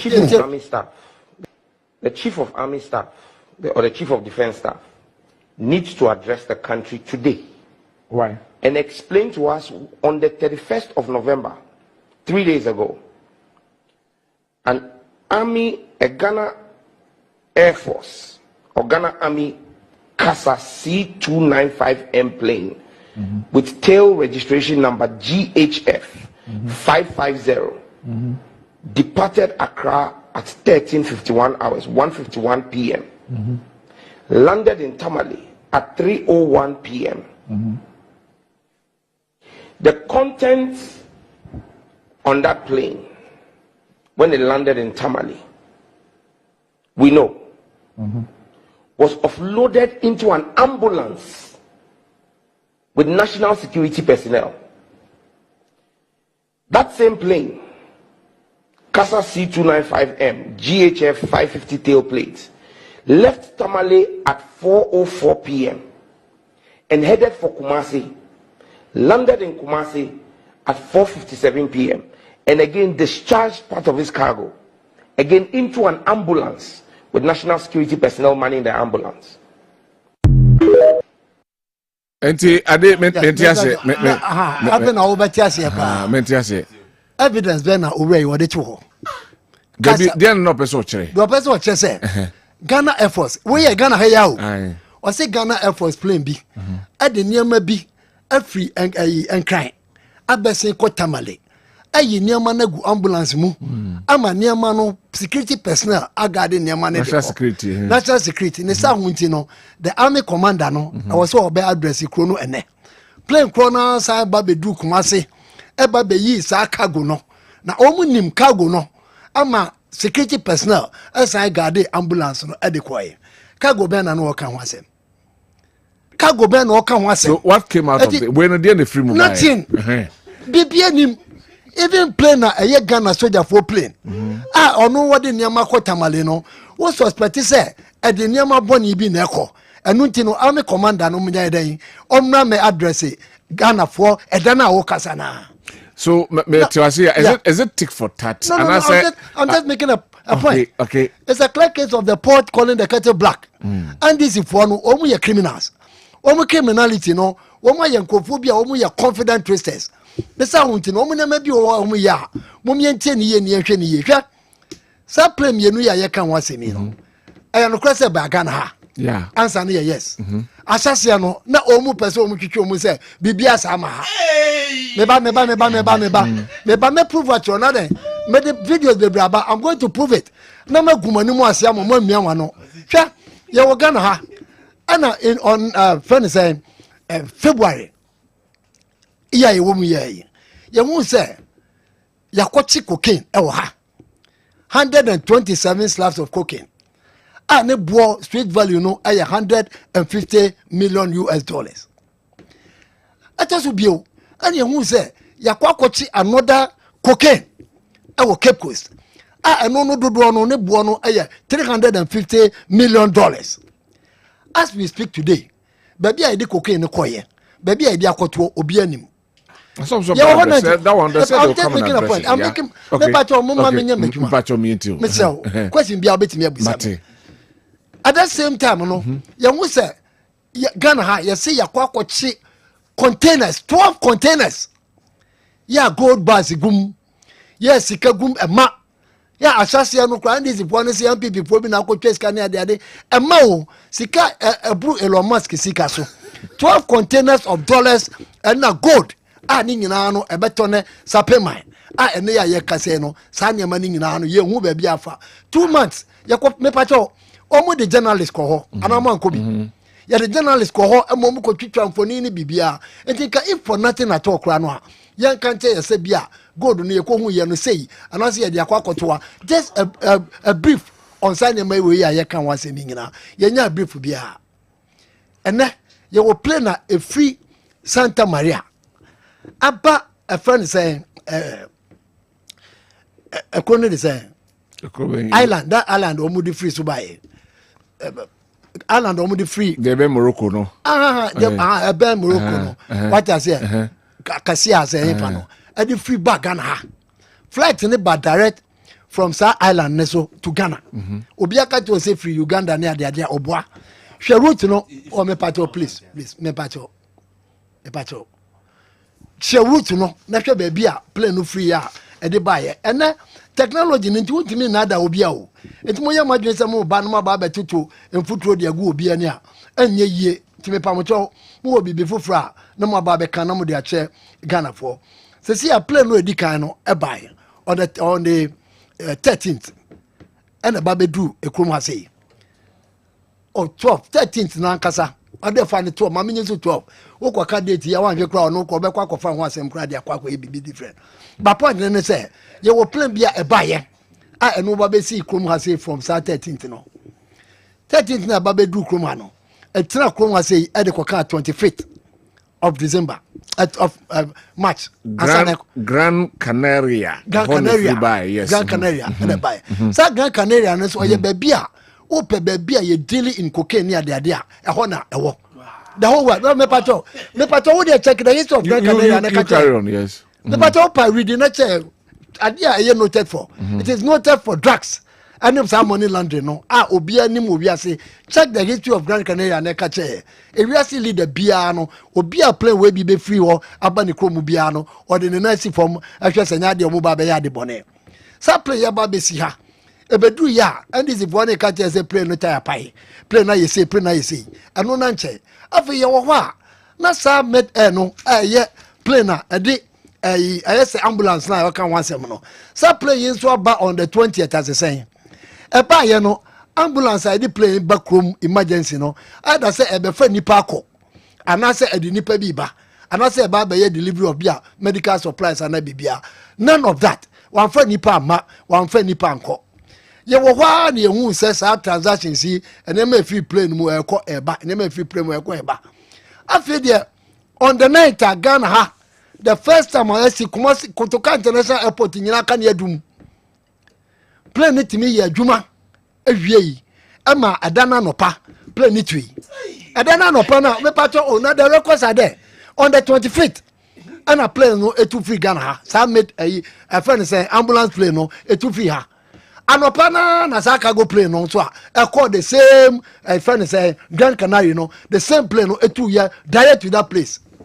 It is suspicion on the say. Suspicion on the say. And then man across within some month we know. Okay, can you see and yeah? It tells you said there's something wrong somewhere. More concrete evidence to show that to prove. Anything evidence na make at say. We no be catch say ya koyi cargo bi e dey go ambulance mu no.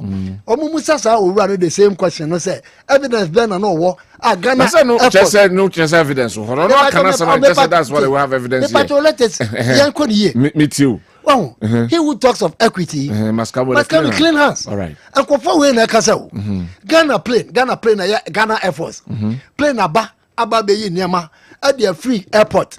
At the ko baby a o si wo hia answers. Na plane na eno to free Spain. Aye Gran Casia said there no your friend say edi be na boy no. Gran Canaria. Gran Canaria. Aye free Gran Canaria ho. Aba be do Ghana. So two planes na wo dey free buy you. Sa two planes in obi aka cho say plane be free Rwanda na Rwanda for ni Rwanda for airport also we need sa na ma no bi antro no mu ka che antro Rwanda no wo bi bibia na wo be ka say Kotoka International Airport no Rwanda airport no wo bi enti no na wo nyai security agencies no mu me kasa mama e kasa no ka say fozi kwa che na me kasa o ka say wa charge security agencies no so wo mu hwe so wo collaborate with your friend is saying Reverend for you na omotimi aye ade no dia ba and if for nothing at all cry no the following day Reverend for you actual krata sanka security omumfe parliament omumfe omumra na ke bia bibi ho a omume jojo agaga ene ayi dafi akopo as dafi amapo ade na nasi wo say wo mumma security ni man na e ma security ni ma china et wo fi senye bibi na wudisia ade na makwan mo mumma at me pa I'm making a point. I don't know my security for me casa. That's a opposite question about the casa. Opposite question more national security. So no communications. Well, communication now. Mama, a Juma or this share security in Sano. I don't know this share in Sana. And I saw about over politics. Today can't no investigations. Let the security people do the job. Security people no and also on Juma. Come to think of it. So security people no ba. No mo be training na no mo ka so e bia say ne si ya me diri say Ghana for beti ase mo dan say for zu kwachi be ba no be rubbish ade no say ade no kra play ne ba no e na ogina ya na ne type pa ye ne ade omo boa play be na ne type be pa ye anyway all of a sudden asem ya hwehwem no play bia ba ne type pa ye ba kon so na tabu abu ba kon so aye say eti adenti na plane na free Santa Maria ba ye no nko ano eno nko ani plane sa ba ya wo mu type pa ye say ba be ye maintenance.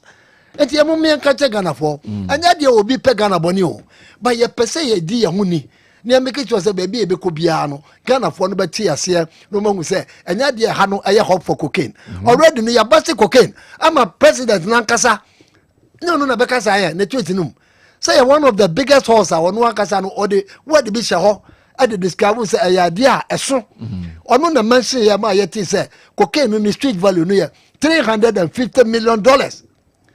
Na si achi cocaine na play bin so free baby aye cocaine wadwuma aba be pie ha na play na tena wa be say abakon be di 13 days bakon so di 5 days the same day now 13 days ni 2 year no anopa no ano the same day sa de be di 5 days no ya wie ama play no asen ya 2 play no 2 year me patch the same day me patch please unim record na no aka tama share record no na gu na ni asema na che no tama me patch me patch please o dey trust me tama play no 2 year play ni na 2 on the 25th of March.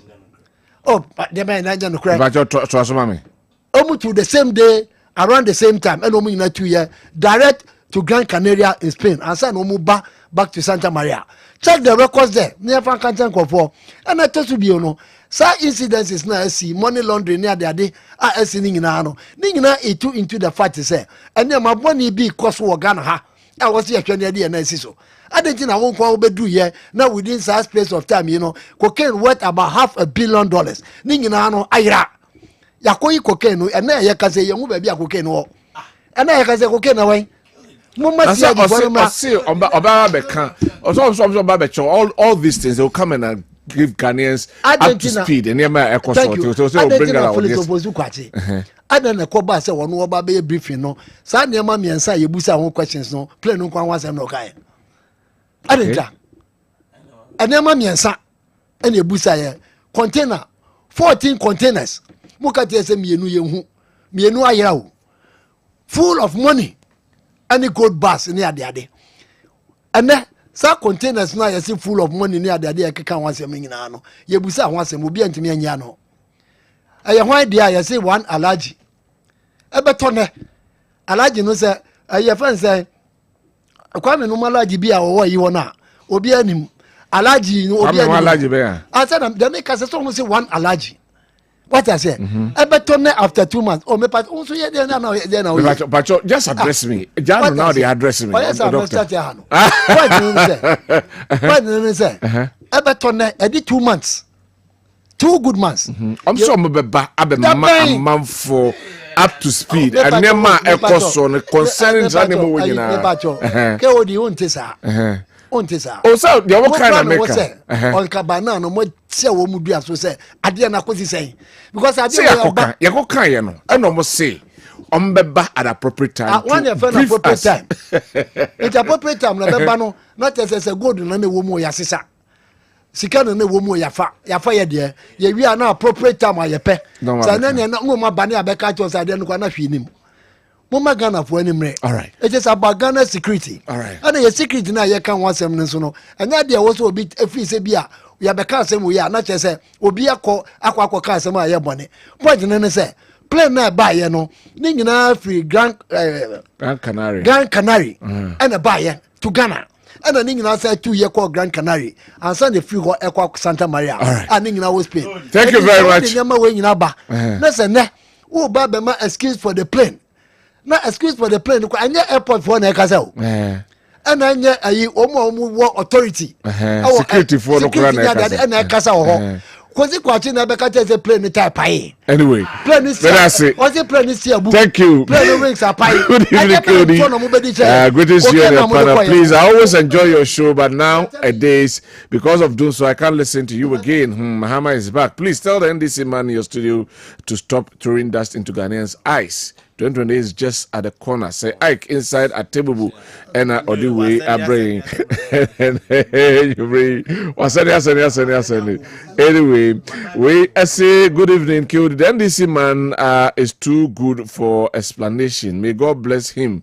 Call a year from Pedu Estate, Cape Coast, and Odiwe about say, hey, Reverend for joy in his MPP opposition. In fact, his congregants should pray for him to overcome this shameful time. Don't just judge yenhwe na security for no de omoniema ba ye ho na boache se NDC omaye den na boache de ode aba Baroski osichiwa say the NPP media patron Akosi Ofori Ajimambodi aka Kinzuba is too temperamental to handle KMA high to so you're temperamental and no na you know amma say yenko na fi yenko hwe ne ho asem na yenka we say no I can't read all. It didn't take long to realize that the Kufuadu they tagged as intolerant was extremely tolerant because just 10% of what they did to him they can't even take. Watch this video carefully. Video being mentioned is okay. They are also the abrain. Kwame, just rebut anafe. Good. Hey, what's that land? David, over carry you. I'll come back to you. Good. Edama ye dumu light no. E airport no. Na no banana plane too. It is na ade no. You see. First of all, Sam George video no boy. Sam George actually alupe ni din. Alupe no me ba alupe ni number. Alupe ni number. And what time I see what tamale. Anytime I'm offload here. Mu dey ya mu kan. You couldn't mention. Oh, please, Nyaptre. You want to man try a loop crop. Want to man try ne number plate. Oh, please. I don't know if I've ever cast one yanking. You have check out details. You see, what be trying to a buy so. And I buy Casama for I be responding. Was I didn't buy Casama for I be responding? Why don't you let the investigation? Investigation for now. Yes, almost all money. To see a MP no, the twitchy. Yeah, the crowd call Parliament say Parliament and we leave you know. No, me busa question. Brabe busa I feel also a committee for na beka say and one kasa in your capacity. Anyway. Oh, senior, and the point we want to make is that omuni asembia. And na adeba kwese Ghana for buso omun say and this in kwan ne ba ba mu aye chikokin. Ndokin ho am na e. No, but no. What was that? No, come again. Some comment here. And this in about Bema. You think you arrested cocaine? What I say? And go for me about Bema. Who's your cocaine? No, the issue is that say a ba and a yanchi. No, that's the question. Rhetorical. So, until this way to rhetorical question, suppose what ba and a man for some more ya. There be a rhetorical question say. And go for me to Akunya so a yanchi cocaine okrum ha. Ya ba ye tima be chi cocaine.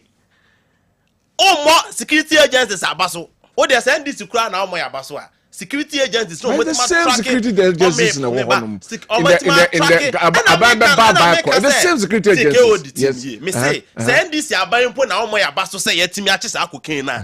Security agencies na omo tracking cocaine na yetimi che no. Ka kosi che betra en ko omo abaso. Anu de bi.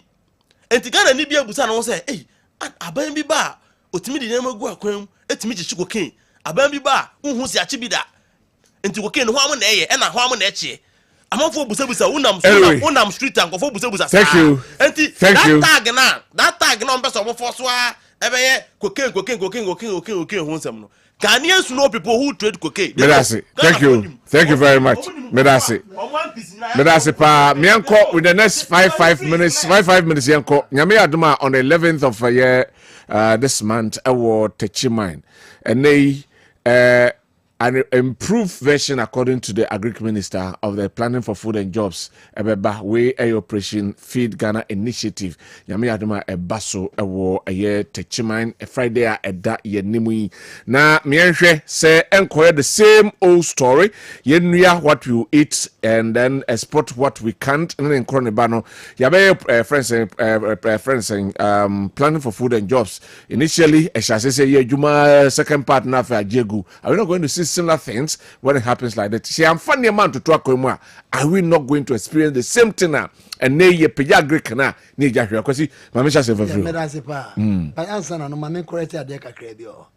Reverend for Jo Kasano on nemu air flight or say 2 suspicious flights, namely mid air flight NH23 AM. Ahmed, right? I know name plane now, ambulance. I'm for Nipa Banso, and ya be quiet. That plane, and I thought to me, no, but see, and then what the allegations is and then the cover, the cover private jet. I see cargo plane, a private jet, the cover private jet, Antonio AN12B. Okaning na one name. Nto ka che say. All right. Wa ka number na na. Mienko. Planning for friends saying Feed Ghana initiative. Feed Ghana initiative. We discuss na here. Hwe mo ba ne budget. Oh, ade no tem bia no. Ska de bi owrem. Ska de so discuss. Oh, me pato ska say. No no aka say sika ye twa man wa Greek no kra e be so nkran. Hwe budget line no. Yamfa ya no ne kasa o. So what kind of what is car would you call Bibi Moa? Near Bussy and Moses can I say? And I dare now the year, quite procedure bench is on a saying.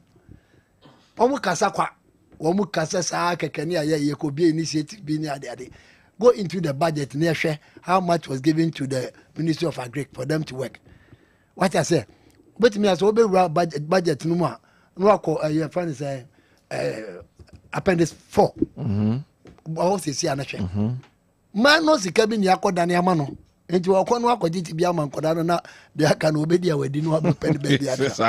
Oh yes, because of the feed Ghana no me ade ade. E dey na ye policy ni say. Policy ni say.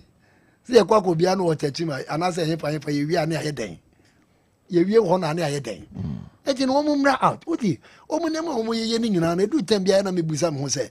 1.5 billion Ghana cedis was given to agribusiness aiming at promoting modernized agriculture, enhanced food security through implementation of agriculture for economic transformation agenda. Good. 1.5 billion. 1.5 billion. For transformation, transformation agenda. Yes. And the transformation agenda, no see, I thought your friend is saying, harvesters cry and say plow machines and if you cry they be plow near the assassin send the cost to how much is it going to cost assassin only at the didn't cost to say it would baby upa almost kasa ya no work of share budget no what is sika ye man so mfanya juma 1.5 billion and ya dia mano say won mfanya juma now the year juma no person be feed Ghana 1.5 billion no so person ye mfuo pa no a and friend say plow machines ne mfidie mu mfidie ya de ye enema so be call mechanized farming na me boa mfidie ya de be ye dwuma e wo farm no ye wi akobia combine harvesters ene de keka ho sa nyema wo ze nyina no say 1.5 billion no de na betimi ato let alone say ya ko feed Ghana ana omu de aso ne nsika na ekoye omu de aso ne nsika na ekoye enti abibia no omu kasa so omu say that 1.5 billion no and also call a Feed Ghana initiative. Government now allocate 1.5 billion a boost to agriculture, modernization, food security, and a Feed Ghana initiative as part of effort to increase local food production, reduce import, and stabilize prices. Yeah, the point is 1.5 billion we Chichema system regions no. What the Chichema system regions no? Obiaya fu Chichema system regions no. Na hwa de pa ebetimi aya ebetimi ya boost to agriculture ama na feed ama say dead on arrival dead on arrival because come to think of it was see or person or mechanized farming no mechanized farming so no de kan no mfidie up to ebetimi aka say bia ya localities ka bia to ho say bia apart from the budget see the ton fidie ni ade ne de abeye mfuo ene ade ama na boa Ghana you be any problem. Because the Diane wa say problem be any club but you see you says ka we and you dey baba and wo ma trouble for tintin no saka is above no bi there never so okay booster no one almost say government allocates 1.5 billion for agriculture and the Feed Ghana initiative. The government has allocated that for boost agriculture modernization and food security and the Feed Ghana initiative as part of effort to increase local food production, reduce import, and stabilize prices. Agriculture mechanization. Let's face it. Say crack. Me patro. And say obey be Feed Ghana there. Me jiri senka scale call ofozu kwachi office wo kura ya de be kan wan kaya. Sika call government research.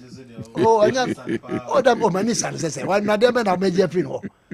ono kwa se bia anya radio bi so na me ni be se minim no ana me nya bibia mfiri no ma ni so nsa no ma me point ne say ye see ye dey say 1.5 billion no be feed Ghana enya dia ebe yie ache say Ghana ayete no ye was system region ni nyina no unim say compensations ka ho we are where and say compensations ka ho it is a 1.5 billion and ye dey ba be ye adwuma feed Ghana nyina dia for this year dia na ye catch us say enya dia o mu ebe possible enya dia o mu keka bi sa keke eye woefully inadequate money abre so mo be ma agric aye primary thing there they should invest in agriculture so mo ntimi invest in agriculture na dia no na beka we say enya dia wo ko appendix so e ko kan ska ya e wo betimi a trash ho see the best 50 billion and they kwa koye ba wo behwe mu no na sika fia bi na yi ato ho hwe the same thing e de ko bi be say big push wo mo ka say 10 billion 10 billion no hwe big push no sika wo ho ye 800 million eti obusa ho se sansem na wo mu du o ma no ka aya wo mu ye yi no guy friend says I am women's banking and ye bebie bank ama no ye bebie bank ama no sika no ye say 51 million so 51 million sika wo se wo de to ansan wo ti me bie bank no aya 400 million na 51 million no enti me bank kra wo mu ntumu so na pen kasa konkra ko eti and this for no kan no crunch Ghana for na bibia mo pese mo ye no mo nye ye ho no yeah Kodi, MPP for Adebi who I want to ask Yanka Obusani Achimacho. Women's Bank, a government bank. A buying a baby bank. You want to say, or Ghana say, so you're a private man, not person will be a banker. Because you should say, be a bank and na Bosumi, and South War Crusua, Nanko Fosika or dear Janinti. Your seed capital via your jet to her. As I am a crown more cooperative bank. Just a Udania. Near their tweet and Kofu music album, Eka. To be so be a commercial banker, I see be 400 million at all.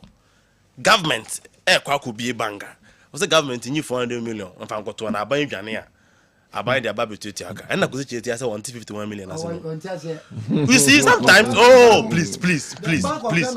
Oh, you see, yes, so you're a private person. You want to come and operate a bank. Now, government, you should say now the secret journey. And you just see the money. Your mouth the better near the Yansato so near Castle cooperating. This idea China to bank in confuse the journey. Near the says cannot go to Uncle Foka. A buy Nankasa so baby a bank, Ghana government, Nankasi be a banker. Musi any Ghana's first cast, can I any being found more your brand 400 million franco to baby. Let's buy Jania. Now buy the go to China go. It doesn't make sense. The 51 million is to set up the bank, and you see, setting up the bank. Hold on. Setting up the bank. Bank of Ghana laws can you hold on, Bank of Ghana, Equatorial Guinea for there. You are not ready to hold on for me. Hold on for me. How are you going to give the money out to Nimana Mobesian and Mana Mobile? The 51 million in Jessica, and they are the setup. In discussion, Women's Bank, the target, the norm Emma Mojum. This opposite would be a bank in a function world from onset. They say every district in your branch. We go all target it the former. Untimin Castle will be regional, maybe will be regional head office. Me tell why. Will be regionals. Regional now will be you are expecting say. Obia mfire kurase mra ho no mra register. So if you want it to work effectively, the question is every district at least must have a branch to start. The question is that Tiskabe na mde bobo besiano. Nenya duru ho. Yes, say, yeah, seed capital to start up Adiano. Where set up? Yes, Master, the budget was not ambiguous. That is our own. The budget was not ambiguous. We have just 3 minutes to finish. Budget, it wasn't ambiguous. It was 51 million to set up. Yes, that's true. Right. I don't know how to set up. Now, a year, your friend is saying, food as a making. My Mr. National Service, National Service neighbor. National Service. Do this within 3 minutes. National Service. Some show effort are buying here to up our food basket. National Service for you buy you buy on say National Service as I saw Kumawu. You started 4,000 acres of land. You buy maize 4,000 acres.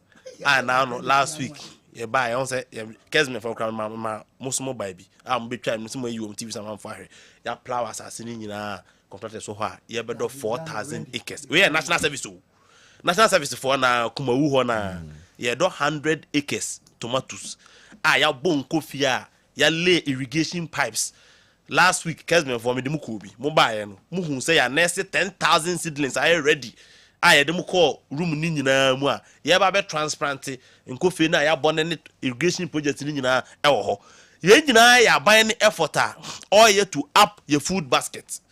Ministry of Agric and National Service BIM ebe establish poultry farms e senior high schools na afidi senior high schools no as Minister of Agric committed 20 million Ghana cedis to support sa initiative no enti sika na hotel na obodi no onim sika na waka no 1.5 billion Ghana cedis onye old Ghana cedis o se enye sika 1 million Ghana cedis bia ye 10 billion old Ghana cedis no enti 10 billion bebrebe we wo se ntimi nye mo na mo ntimi fanya ye de beye sa initiatives ya make one se mi nyina e ade aye beye ma aduane ne niam aye den abunti Minister of Agric project na oba beye no ye decide ya ne ba be wura kura yom ni abeboa ma aduane atimi aba ama Ghana for nsa atimi aka bi wote ya na wo ye thank you very much your time ye be ya ma aduane aba your friend is saying farms na work wo Kumawu no MPP for national service land for no land it's no on land almost say sa project obi a land that one ya ba thank you very much Meda Kwasi Chei as Dr. Kwasi Chei ono a former regional director of communication by the New Patriotic Party Kwame Patrick director of students affairs and then elections at Central Regional NDC COSA national service as communications and operations officer at the national service within the Kwabena Owusu Dankwa yebeda malam yaya ase na fe omo boa adwumade ni etimi baso yebeda omu nyina ase yesore so nyame adoma adwada mache ebeba yakramo ene enwumre